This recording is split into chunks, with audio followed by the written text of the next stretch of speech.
Allez, ben bonjour, moi c'est Marie-André. Valin Giglio, ça l'ai écrit sur mon banc de livre. Et m'y habite dans les Hauts.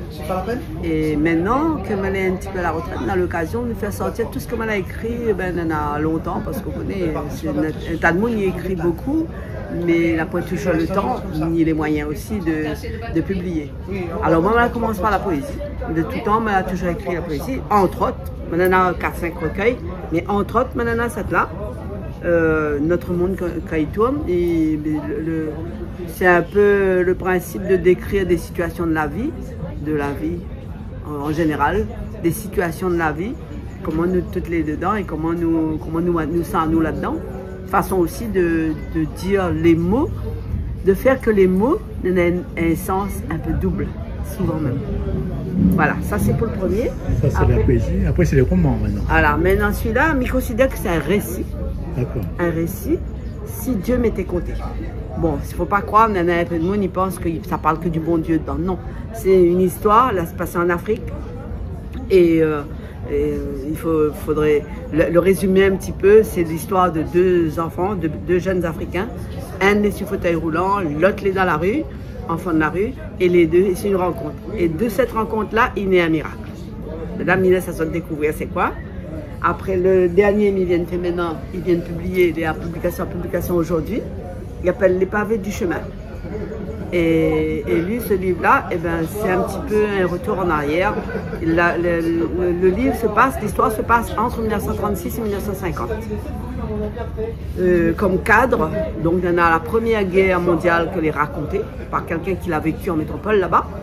Mais ça se passe à La Réunion, au Bel Air, de Boisneuf-Saint-Paul. Boisneuf-Saint-Paul, que c'est un petit quartier de Saint-Paul, mais bien dans les Hauts, et vraiment c'est là où on trouve les cultivateurs, où on trouve tous les gens avec des vraies traditions créoles. Donc l'histoire se passe entre la Deuxième Guerre, la Première et la Deuxième Guerre. Voilà. Tout ça en format papier toujours, hein? Format papier. On n'a pas encore le format pour lire sur l'ordinateur. Mais ça va bien. Okay. Et tout ça, c'est une histoire de temps et de moyens. Donc, auto-édition? Auto-édition. Ok. Voilà. On a fait éditement un petit peu par la métropole, mais après, au niveau de la dédicace, tout ça, c'est un petit peu compliqué quand même. Pour aller dédicacer en métropole, il y a invité à faire des dédicaces dans les librairies, alors qu'à La Réunion, elle est beaucoup plus facile.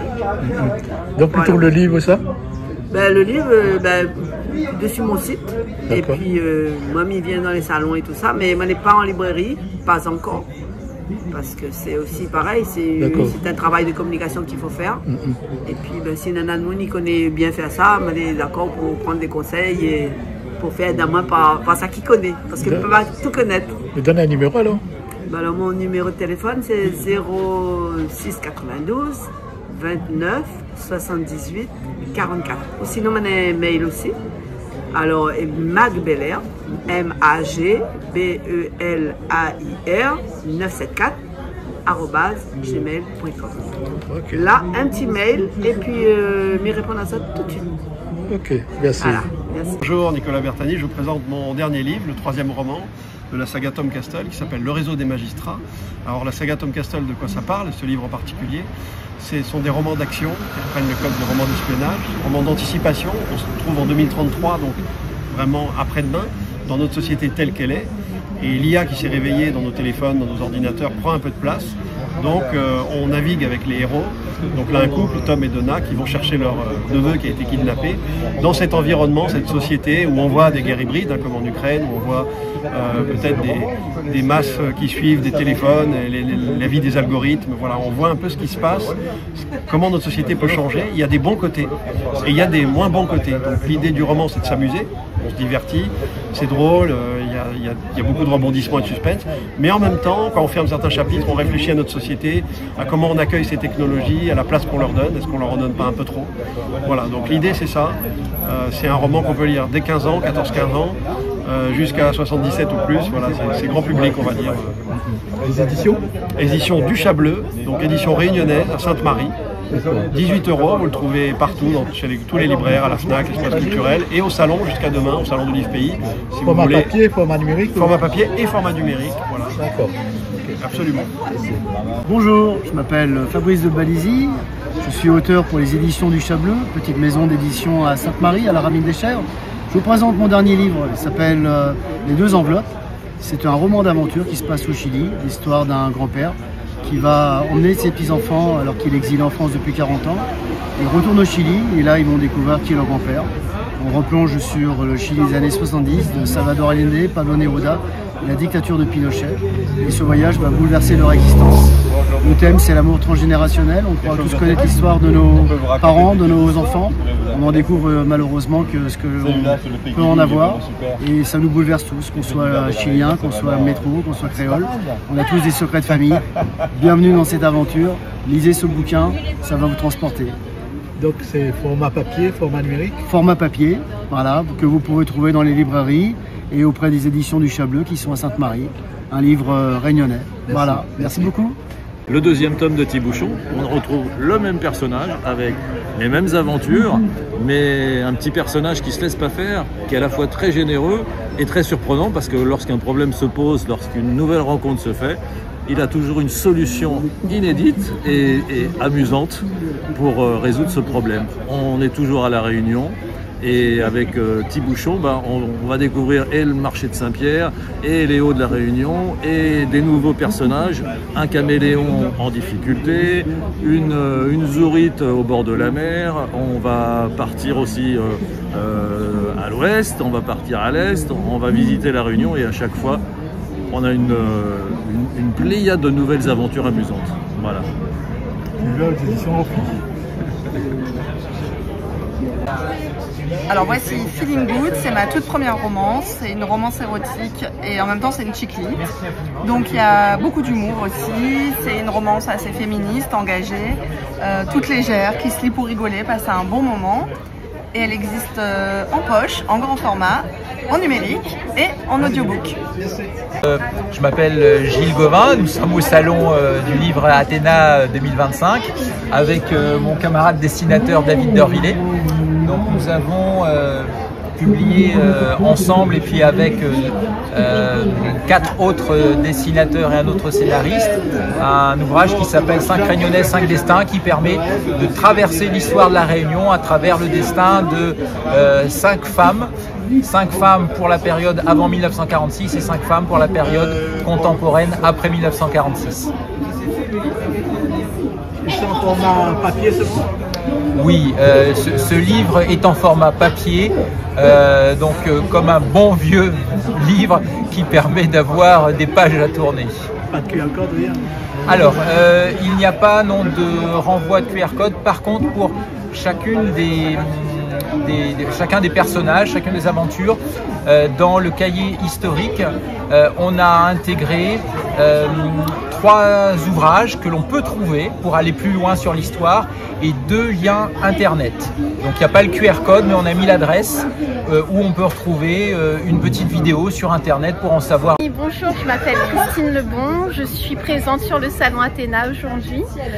Donc parmi mes romans, vous trouverez Sous un manteau d'hiver que je peux vous présenter. C'est l'histoire d'une Réunionnaise qui découvre le monde de l'édition puisqu'elle va sortir son premier livre.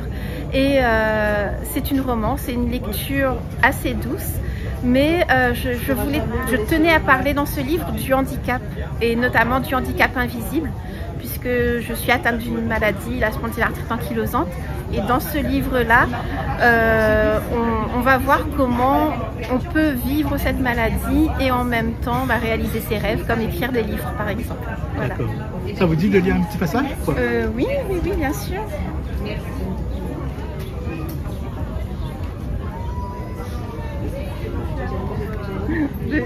Je voudrais choisir le bon passage. Est-ce que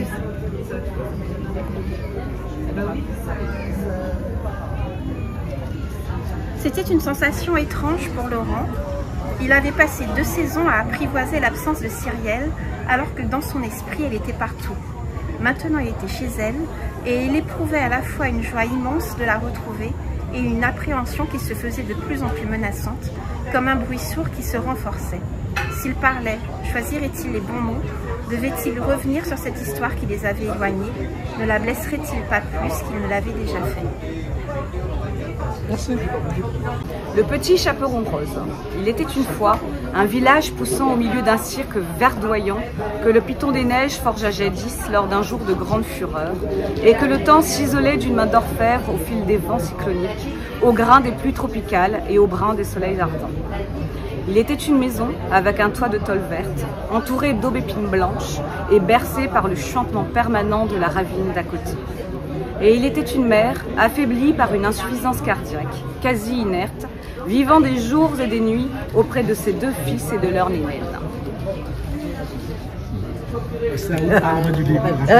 Raconte-moi le livre. Alors, c'est un roman policier. En fait, c'est Le Petit Chaperon Rose, c'est l'histoire justement, le fait divers qui s'est passé dans mon enfance quand j'avais 10 ans. Et donc, toutes les questions et autour de ce fait divers que je posais, c'est un fait divers qui m'avait beaucoup marqué. Donc les parents, ils disaient tout le temps, quand on grand monicose, maman est dehors. Donc j'ai jamais eu de réponse et j'ai jamais su ce que sont devenus ces personnages qui ont vécu un drame, puisqu'il n'y avait pas eu de mort, mais quand même, il y a eu quand même beaucoup de mal de fait. Donc pour être libérée de cette histoire, j'ai inventé les personnages de jadis, je les ai remis aujourd'hui. Aujourd'hui, donc ils ont entre 40 et 60 ans, parce que je ne sais même pas s'ils sont encore vivants. Hein. Mais donc je les ai remis, refait vivre, pour justement donner justice au malfaiteur, puisque ce malfaiteur, il n'avait pas été puni à l'époque, parce que il n'avait tué personne, après tout. Il a fait du mal, mais il n'avait tué personne. Donc voilà, donc l'histoire c'est un roman, et c'est pas une histoire... C'est basé sur des faits réels, mais c'est l'histoire en elle-même. Je l'ai un petit peu brodée. Voilà. Donc, Aubépine Noire. Voilà, Aubépine Noire, édition Udir. Donc, comme toujours, je suis avec Udir depuis 2007. Et ça fait presque, compter, presque 20 ans, ça. Hein. Voilà. Okay. Donc, j'y suis bien. Voilà. Je vous invite à le lire. Ok, merci. Voilà. Udir. Pour commencer. Ah d'accord. Donc c'est un recueil de textes, de funker, nouvelles, et que a été écrit pendant un stage avec Ludir, un stage sur l'écriture créole. Et donc chacun a écrit son affaire, et donc on a donné ça. Et l'illustration est faite par Claire Maillot. Voilà. Donc là-dedans on a des funkers, des contes, des nouvelles, donc 13 écrivains à la bibliothèque départementale, et sur 4-5 ateliers, nous l'avons écrit ça, ensemble. Aux éditions Udir, il vient de sortir. Donne-nous la liste des... Les 13 ? Ouais, les 13 nouvelles. Alors, là-dedans, on en a, par ordre alphabétique, Patrick Atide, Didier Basque, Frédéric Blancard, Carole Confiance, Béguinou Garbal, Isabelle Lebon, Virginie Lopez, Adolphe Maillot, Anthony Marin-Sabriama, Julien Nassibou, Hermina Padre-Olivier, Renly Stecchio, qui est à côté de moi là, et Roselyne Tréport. Okay. Voilà. C'est le petit dernier, vous les fiers. Okay. Alors donc, c'est un texte que moi j'ai écrit moi. Mon ancêtre gilet jaune. Mon ancêtre là, il n'était pas gaulois, mais lui il n'était pas caf, il n'était pas chinois, il n'était pas malbar non plus. Mon ancêtre là, il était histoire de pays Roméo avec Juliette, il était histoire de Venise. Il était appelle Vidotto, mais là-bas, lui il était misère. Alors, il était rêve de prendre un grand bateau pour voyager jusqu'à l'Afrique, jusqu'à l'Asie, pour ramasser un bon peu d'argent. Sitôt l'occasion l'a présenté, il apprend son ballot et il la monte sur un bateau jusqu'à la France. Là-bas, il arrête dès 3 ans et puis un jour, il embarque sur un gros bateau, il appelle Soleil-Lorient. Là, il a fait un grand voyage, la contourne l'Afrique, la passe au large Cap Bonne-Espérance, la Rivelaine. dans le pays-là, on avait moyen de gagner un gros peu l'argent. Mais non, c'est pas quoi ça la passe dans son coco, il la remonte sur son bateau direction Bourbon. Par le fait, on oublie des autres histoires, il se passe en l'an 1600 un bout. Dans ce temps-là, la Réunion, il appelle Bourbon. Merci.